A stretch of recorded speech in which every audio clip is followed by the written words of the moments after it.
This is the video you need to convince you not to buy the DJI Mini 5 Pro. Now, the Mini 5 Pro is actually one of my favorite drones, probably of all time, and it's currently one of my top recommendations for most people. But there are a few reasons why it might not be the drone for you. And the first of those reasons is wind resistance. Because this drone is relatively small and light, it gets thrown around in the wind a lot more than larger drones. And the maximum wind speed you can fly it in before it just gets taken away by the wind is quite a bit lower. Now, I will say the Mini 5 Pro has extremely impressive wind resistance for its size. I've flown this in some pretty high winds and it didn't get carried away by them, but while it was doing an incredible job of holding its position, it was kind of bouncing all over the place with the gusts, which can make your footage a lot less stable, and if you have the gimbal pointed down, it can even start to knock the gimbal back and forth and shake your camera around. Now, for most people who don't need to fly in crazy high winds, this isn't going to be a problem. But if you live somewhere where you constantly have super high winds, you might be able to fly the Mini 5 Pro a lot less of the time than you would be able to fly a larger drone like an Air 3S or a Mavic 4 Pro. The Mini 5 Pro will also eat a lot more battery trying to counter the wind versus a larger drone. And the second reason not to get the Mini 5 Pro is that it only has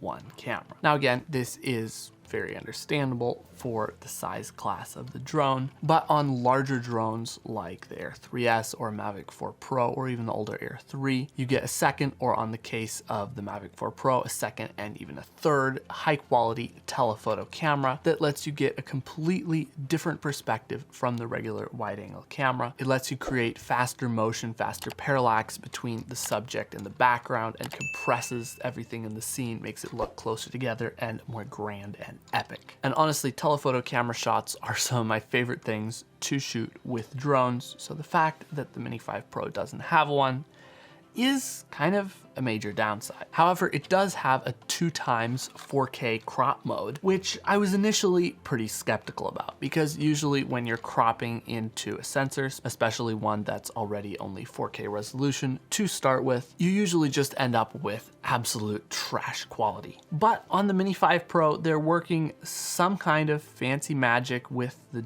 dual pixel tech on the sensor or something to give you actually quite decent quality in the 2x 4K crop. Now, is this going to be as good quality as a telecamera on something like the Air 3S?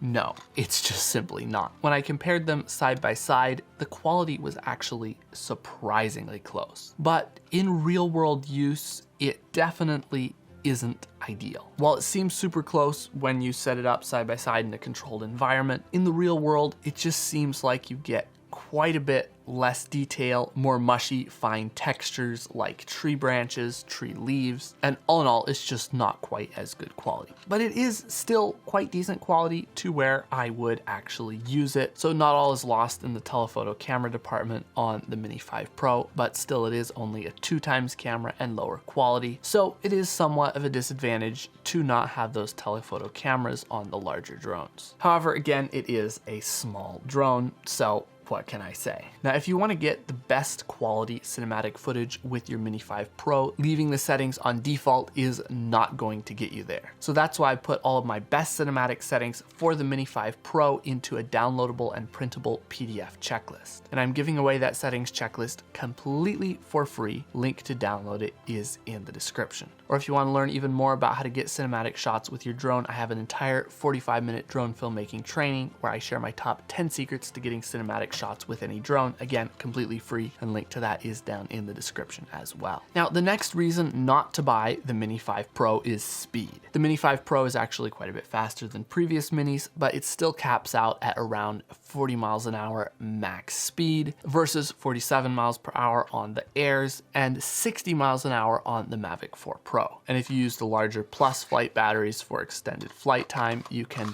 bump that speed on up to 42 miles per hour. Now, this is really quite fast for a little tiny drone like this, so really Mini 5 Pro gets quite good points in this area. But if you need to be able to go fast, need to be able to chase fast subjects like cars, the Mini 5 Pro may not be quite as ideal. Again, this is mostly a discussion of this size of a drone versus a larger drone, and the Mini 5 Pro does very well for its size. And the final reason not to get the Mini 5 Pro is that it is slightly over 250 grams. My unit weighs in at about 251 point something grams, so technically you can't fly it under sub 250 gram rules. But whether this even matters at all and how much it matters depends entirely on where you're flying. Here in the US, if you're flying the Mini 5 Pro for recreational purposes, you will need to register it, whereas you wouldn't need to register it if it was under 250 grams. Now honestly, that's not a huge deal. It costs like $5 and it's not that hard. Just go do it. But